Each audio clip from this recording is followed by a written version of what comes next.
Kaya mukhang meron na tayo kaagad may ipapasok sa ating top 8 best budget shoes of 2024. Ganito kaaga guys. Hi guys, today magbibigay ako ng 3 reasons kung bakit gustong-gusto ko itong 361 degree One Motion. First sa list is yung traction niya. Meron po itong solid rubber outsole na gumamit ng Rubestech technology, wherein yun yung parang outsole nila na talagang suitable for outdoor use. Talagang matigas, durable, tatagal sa outdoor, pero kumakapit ng maayos kahit sa indoor. Guys, kahit nga daanan nyo lang ng kamay, promise, makapit na po siya. Squeaky.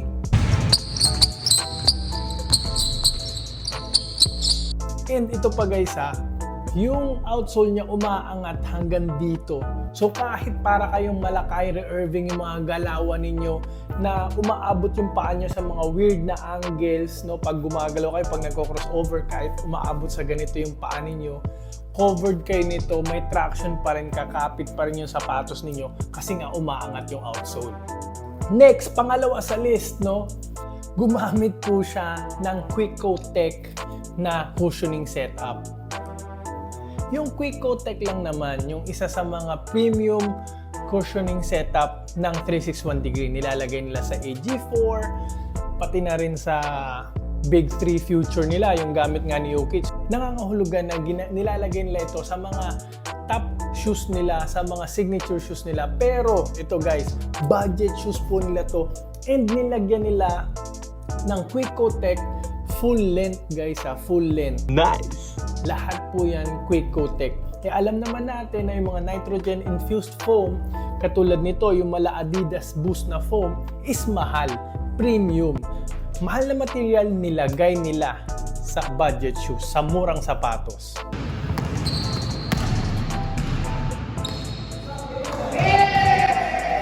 Next, last, napaka-comfortable. Napakalambot nito guys. No, maraming forefoot flex, napakagaan. Promise, isa to sa pinakamagaan na 361 degree shoes, basketball shoes na nagamit ko. And napaka-comfortable niya, malambot yung pakiramdam sa loob, yung step-in comfort, malambot din. Siyempre, Quick-Coat Tech yung gamit malambot yung apak nito, may compression talaga. And breathable pa. Ayan, tignan nyo naman yung uppers niyan. Nakakahinga ng maayos yung paa ninyo kahit pa pasmado ka. So yun na guys, yung 3 reasons kung bakit gustong-gusto ko itong 361 One Motion. Dapat nga 4 kasi dapat pang-4 is sobrang affordable niya guys. Budget shoes na may premium material. Kaya mukhang meron na tayo kaagad may ipapasok sa ating top 8 best budget shoes of 2024. Ganito kaaga guys, ganito kaaga meron na tayong entry.